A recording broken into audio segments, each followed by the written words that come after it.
नमस्कार दोस्तों, आप सभी का बहुत बहुत स्वागत करती हूँ। दोस्तों, अभी तक आप लोगों ने चूड़ी को हाथ में पहना है, लेकिन आज हम आपको बताएंगे मोजे में चूड़ी पहनाने से बहुत ही अच्छा रिजल्ट मिलता है।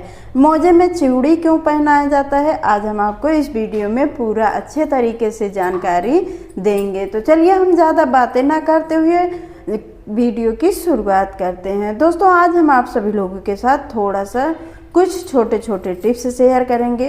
ये टिप्स आपके बहुत ही काम आने वाले हैं, आपका काम बेहद ही आसान कर देने वाले हैं। तो चलिए हम शुरुआत करते हैं। हमारा है इस तरीके के चाबी को लेकर के। घर से अगर हम कहीं भी ट्रैवल पर जाते हैं तो हमें चाबी को ले जाना होता है। घर पर सभी लोग रहते हैं तो हम खुला भी छोड़ सकते हैं, लेकिन अगर हम कहीं जाते हैं तो सभी लोग जाते हैं तो हमें ये चाबी लेकर के जाना ही होता है। और जब हम पर्स में डाल देते हैं, पर्स में ढेर सारा सामान रहता है, चाबी इधर उधर गुम भी हो जाता है और जल्दी से ढूंढने पर मिलता भी नहीं है।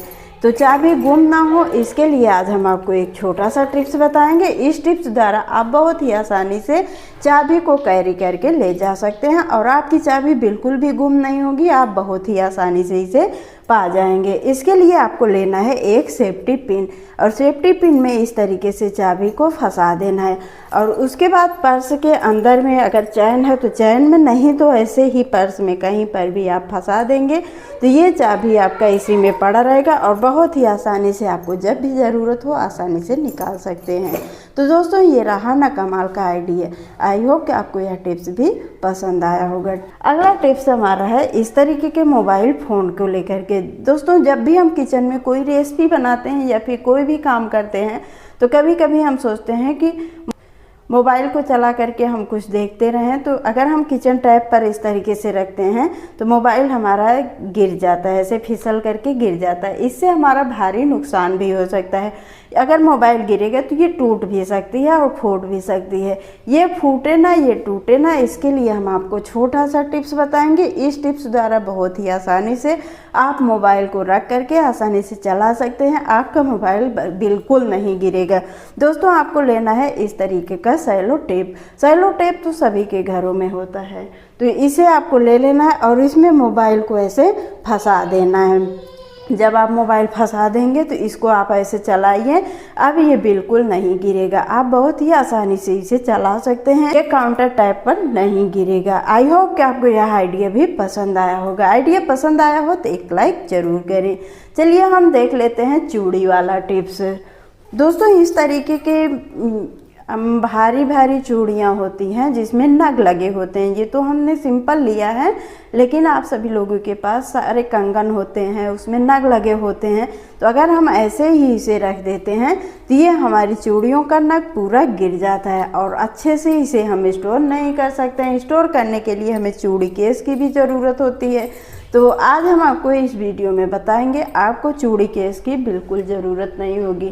आपको लेना है इस तरीके का कोई भी मोजा और मोजे में चूड़ी को इस तरीके से फंसा देना है और फिर उसके बाद इस तरीके से आपको मोजे को उल्टा करके, यानी कि इसमें चूड़ी को ऐसे डाल देना है।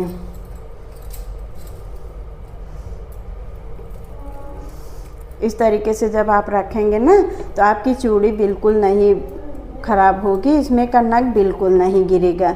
अब आप इसे कहीं पर भी स्टोर कर सकते हैं। ये आपकी चूड़ी बिल्कुल नहीं फूटेगी और बहुत ही आसानी से बिना चूड़ी केस के आप इसे स्टोर कर सकते हैं। आई होप कि आपको टिप्स पसंद आया होगा। दोस्तों, जब भी हम इस तरीके की फूल वाली झाड़ू नई लाते हैं तो इसमें बहुत सारे डस्ट जमा होते हैं, ये आप देख सकते हैं। और ऐसे अगर हम झाड़ू लगाते हैं तो नीचे डस्ट बहुत सारा गिर जाता है और अगर हम ऐसे पटक देंगे तो ये हमारी झाड़ू टूट जाएगी। ये फूल वाली झाड़ू बहुत ही ज़्यादा मजबूत नहीं होती है, तो ऐसे अगर हम डायरेक्ट लगाएंगे तो हमारी झाड़ू टूटेगी और हमें दोबारा से ख़रीदना पड़ेगा। आपको दोबारा से ना ख़रीदना पड़े और डस्ट ना हो, जितना हम सफाई करते हैं उससे ज़्यादा गंदगी हो जाती है। जब हम ऐसे झाड़ू लगाते हैं तो इसमें से बहुत सारा डस्ट निकलता है। तो डस्ट ना निकले इसके लिए हम आपको एक छोटा सा टिप्स बताएंगे। टिप्स आपके लिए बहुत ही फायदेमंद होने वाला है, बहुत ही काम आएगा आपके, आप इसे कभी नहीं भूल पाएंगे। तो दोस्तों आपको क्या करना है, जब भी आप झाड़ू लाइए तो इस तरीके से ले लीजिए और उसके बाद इस तरीके की कलछी आपको ले लेना है और धीरे धीरे इस पर ऐसे पटक देना है। बहुत तेज़ी से नहीं पटकना है, बस हल्का हल्का ही पटकना है, नहीं तो झाड़ू टूट जाएगी। और इस तरीके से आप देखेंगे सारा डस्ट निकल जाएगा। इस तरीके से भी निकाल सकते हैं या फिर आप एक और टिप्स द्वारा आसानी से इसके सारे डस्ट निकाल सकते हैं। तो चलिए हम आपको अगला टिप्स भी बता देते हैं कि झाड़ू लाने के बाद आपको क्या करना चाहिए।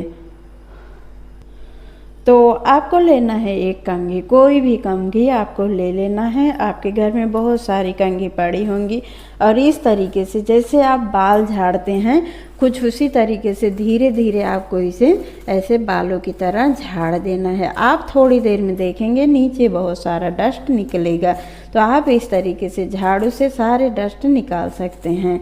तो दोस्तों उम्मीद करती हूँ कि आप सभी लोगों को टिप्स बहुत ही पसंद आ रहा होगा। तो धीरे धीरे गर्मी का सीजन आ रहा है, यानी कि ठंडी ख़त्म हो रही है और गर्मी आ रहा है। गर्मी में सबसे ज़्यादा दिक्कत होती है चीनी को लेकर के। चीनी में बहुत सारी चींटियाँ पड़ जाती हैं। चींटियाँ ना पड़े, चींटियाँ पड़ी हैं तो वो निकल जाएं, तो उसके लिए आपको चीनी को निकाल करके थोड़ी देर किसी बड़े बर्तन में रख देना है, तो जो चींटियाँ चढ़ी रहेंगी वो निकल जाएंगी। और इसके अलावा चीनी में चींटियाँ न पड़े, सभी लोग बताते हैं सरसों का तेल ढक्कन में लगा दें या फिर किनारे किनारे पर लगा दें तो चींटियाँ नहीं पड़ेंगी। लेकिन आपको हम बता दें, तेल अगर लगाएंगे तो तेल लगाने से इसमें चींटियाँ तो नहीं पड़ेंगी, लेकिन इसके अलावा जो होगा ये व्रत में खाने लायक नहीं रह जाएगा। तो इसके लिए आपको क्या करना है, लेना है थोड़ा सा विनेगर, वाइट वाला विनेगर ले लेना है और उसके बाद आपको अपनी उंगली की मदद से ये विनेगर जो है उंगली की मदद से पूरे ढक्कन के किनारे किनारे पर इस तरीके से लगा देना है। जब आप ये लगा देंगे तो इसकी जो सुगंध होती है, इसकी सुगंध से चींटियाँ भाग जाएंगी, दूर भागेंगी। तो चींटियाँ आपके चीनी में बिल्कुल नहीं पड़ेंगी। और इसके अलावा आपको ढक्कन को एकदम टाइट बंद करना है। जब आप टाइट बंद करेंगे तो चींटियाँ इसमें बिल्कुल नहीं घुस पाएंगी। आई होप कि आपको यह आइडिया भी पसंद आया होगा। चलिए हम अगला टिप्स देखते हैं तरीके के सॉक्स को लेकर के। दोस्तों सॉक्स तो ठंडी में सभी लोग पहनते हैं, गर्मी में कोई कोई पहनता है, सभी लोग नहीं पहनते हैं। तो दोस्तों क्या होता है कि जो बच्चों के सॉक्स होते हैं, बड़ों के रखो तो एक पैर का गुम हो जाता है, बच्चों के भी और बड़ों के भी, यानी कि कहीं भी रखो अगर संभाल कर ना रखा जाए तो ये गुम हो जाता है और गुम हो जाता है तो एक सॉक्स खराब होता है। तो इसके लिए आज हम आपको एक छोटा सा टिप्स बताएंगे। इस टिप्स द्वारा आप दोनों सॉक्स को बहुत ही आसानी से रख पाएंगे। इसके लिए आपको क्या करना है, दोनों पैर के सॉक्स को ले लेना है और कुछ इस तरीके से रखना है, एक पहले इस तरीके से और उसके बाद एक इस तरीके से, और फिर ऐसे इसे फोल्ड करना है, यानी कि दोनों तरफ से इसे फोल्ड कर लेना है और फिर उसके बाद इस तरीके से ये वाला फोल्ड करना है और फिर ये वाला उठा करके इसी में डाल देना है। इस तरीके से आप सॉक्स को फोल्ड करेंगे तो आपका सॉक्स गुम भी नहीं होगा और एक जगह पर ऑर्गेनाइज भी हो जाएगा, कम जगह में आप इसे रख भी पाएंगे। इसी तरीके से आप बाकी सॉक्स को भी रख सकते हैं। ऐसे आपको फोल्ड करना है। फोल्ड करने का तरीका आप देख लीजिए। सबसे पहले ऐसे एक रखना है, उसके ऊपर से इस तरीके से रखना है और फिर ये वाला फोल्ड करना है और फिर उसके बाद ये वाला और ये वाला फोल्ड करके इसी में इसे डाल देना है। ये बच्चे भी काम कर सकते हैं। तो इस तरीके से अगर आप सॉक्स को रखेंगे तो ये कम जगह में बहुत ही अच्छे से ऑर्गेनाइज हो जाएगा और गुम भी नहीं होगा, ढूंढने पर बहुत ही आसानी से मिल भी जाएगा। इसके अलावा आपको क्या करना है, एक टिप्स हम और बताते हैं दोनों सॉक्स को एक जगह पर रखने का। दोनों सॉक्स को एक जगह रखने के लिए आपको लेना है एक सेफ्टी पिन और उसके बाद दोनों सॉक्स को इस तरीके से फंसा देना है और फिर सेफ्टी पिन में दोनों सॉक्स बहुत ही आसानी से आपको फंसा देना है। अब ऐसे आप रखेंगे तो आपका एक भी सॉक्स गुम नहीं होगा और बहुत ही आसानी से मिल जाएगा।